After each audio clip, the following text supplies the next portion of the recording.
BP हमारी body खुद control करती है। हर एक व्यक्ति में बीपी अलग अलग होगा। 120/80 ये कोई पैरामीटर नहीं है। One rule fits for all, it's wrong. आप सोचो पिताजी का बीपी 155/100 रहता है तो बेटे का भी उतना रहेगा? नो, बेटे का हो सकता है 100/70 रहे। तो पहली बात तो आपको थोड़ा सा शरीर को समझना है। आप लोगों के मन में सवाल होता है कि बीपी कंट्रोल नहीं हो रहा है ना, आपके भी मन में सवाल है। तो पहले तो ध्यान से समझ लो बीपी क्या है, ब्लड प्रेशर है क्या। अगर वो समझ जाओगे तो आपको पता लग जाएगा कि वो कंट्रोल करना सही है कि गलत है। हम चल कैसे रहे हैं, हम जी कैसे रहे हैं, हमारी बॉडी में खून घूमता कैसे है, प्रेशर की वजह से या कोई और तरीका है? हाँ जी, खून घूमता कैसे है? आप गाड़ी के टायर में हवा भरते हो, अगर मशीन में प्रेशर नहीं होता तो हवा भर जाती है क्या? हाँ, तो प्रेशर जरूरी है कि ठीक? पहले बताओ, प्रेशर खराब बात है? पहले बताओ, प्रेशर होना, लेकिन कितना कितना? एक लिमिट में। ये लिमिट सेट कौन करता है? ये लिमिट सेट कौन करता है? हमारा शरीर, हमारा खुद का शरीर। अगर मैं आपकी रिपोर्ट देखूं तो उसमें डॉक्टर सेट करते हैं कि 120/80। अच्छा, महात्मा गांधी को कितने लोग जानते हैं? हाँ, सारे जानते हैं। महात्मा गांधी का बीपी 210/150 रहा करता था। कितना रहता था सर? 210 तो वो ब्रेन हेमरेज से तो नहीं मरे, सिर फटने से भी नहीं मरे, नस फटने से भी नहीं मरे। मरे कैसे? गोली से मरे। फिर फिर बीपी तो उनका अनकंट्रोल था। आप गूगल चेक कर लो, महात्मा गांधी का बीपी कितना रहता था, चेक करो। तो ये आपके दिमाग में कचरा डालता कौन है कि इतना बीपी रहना जरूरी है? बीपी जब है, बीपी हमारी बॉडी खुद कंट्रोल करती है। हर एक व्यक्ति में बीपी अलग अलग होगा। 120/80 ये कोई पैरामीटर नहीं है। One rule fits for all, it's wrong.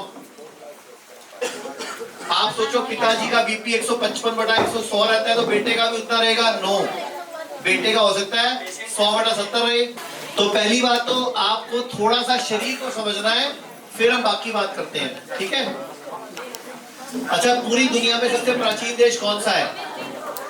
पूरी दुनिया में सबसे प्राचीन देश कौन सा है? भारत। अच्छा, पूरी दुनिया में सबसे ज्यादा ऋषि मुनियों के अवतार कहाँ हुए हैं?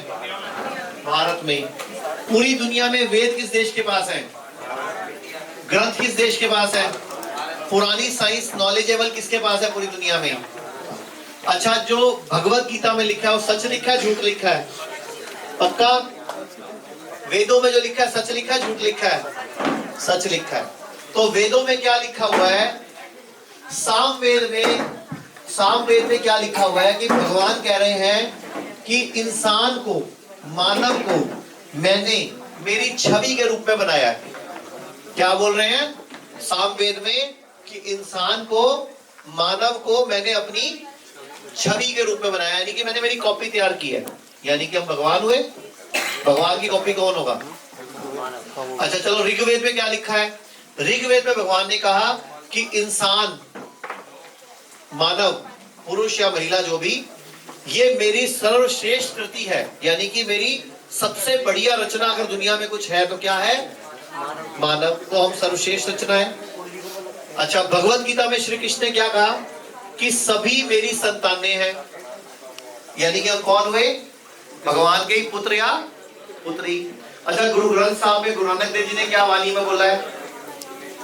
कि यथा पिंडे तथा ब्रह्मांडे, कि जैसे हम अंदर हैं वैसे ही जो सृष्टि, यानी कि हम सृष्टि का अंश है। हमें क्या पढ़ाया गया आज तक? हम कितने तत्वों से बने हैं? डॉक्टर साहब बोल रहे थे धरती, जल, अग्नि, वायु, आकाश। कहने का मतलब क्या है? हम कौन हुए? भगवान की संतान और पंच तत्वों से बने हुए। अगर हम भगवान की संतान है, भगवान ने हमें अपनी कॉपी के रूप में बनाया है, तो फिर हम बीमार क्यों, लाचार क्यों, बेबस क्यों, परेशान क्यों नहीं होना चाहिए?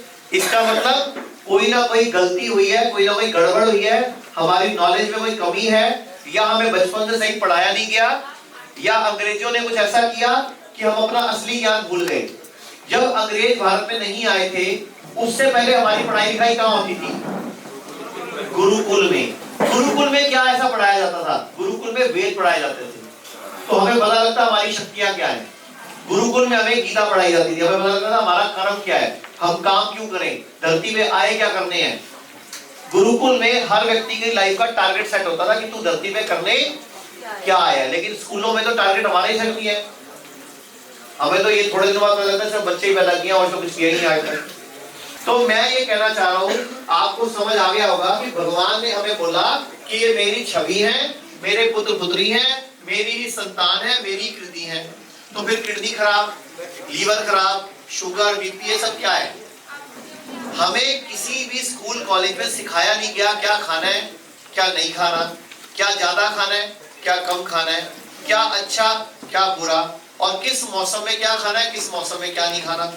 अच्छा, आप मौसम के हिसाब से कपड़े पहनते हो, गर्मियों में टी शर्टें पहनते हो, बनियानों में घूमते हो, और सर्दियों में दो मफलर में बैठते हो, टोपी भी पहनते हो, नीचे भी पहनते हो, ऊपर भी पहनते हो गर्म। तो सर्दियों के हिसाब से अगर आपके कपड़े बदलते हैं, क्या खाना बदलना चाहिए?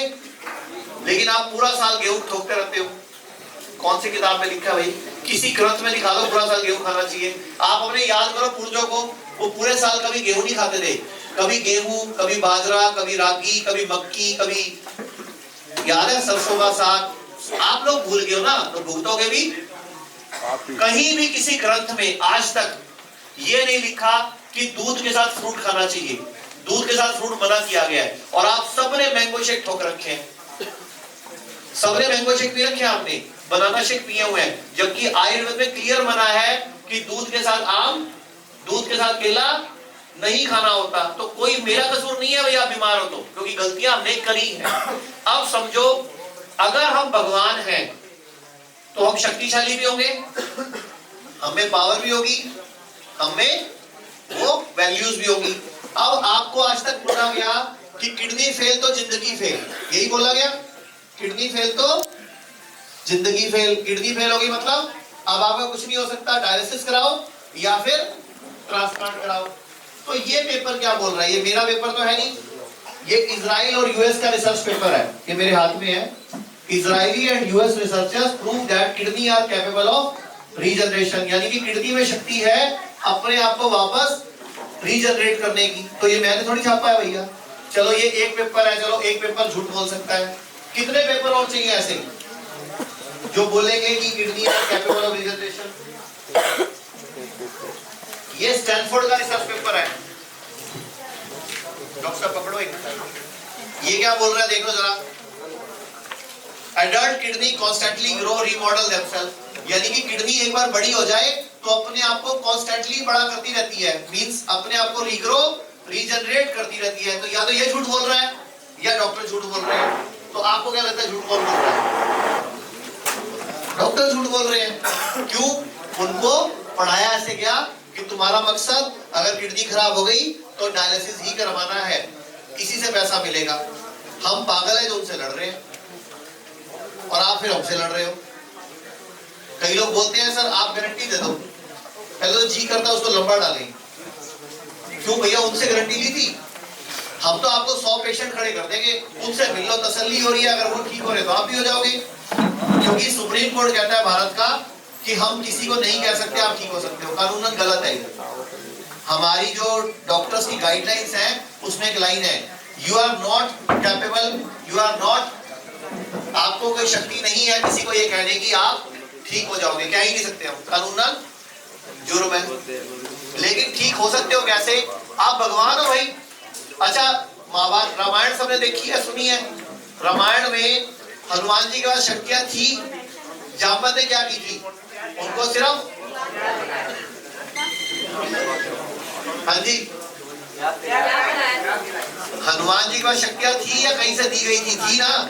जामवंत ने क्या किया था? सिर्फ उनको याद कराया था। तो हम भी यहाँ जामवंत के रोल में हैं। आप सारे के सारे हनुमान हो और हम सिर्फ आपको शक्तियां याद कराएंगे, चाहे किडनी के पेशेंट हो आप, चाहे लीवर के पेशेंट हो, चाहे कैंसर का पेशेंट हो, चाहे आपको शुगर है, चाहे बीपी है, आप ही लोग ठीक करोगे, हम नहीं करेंगे। और शर्त लगाने को तैयार हो, सब ठीक हो जाओगे। लेकिन जो ठीक वही होगा जो कहना मानेगा, जो परहेज करेगा, जो डाइट ठीक करेगा, जो लाइफस्टाइल ठीक करेगा। कुछ भी मुश्किल नहीं है।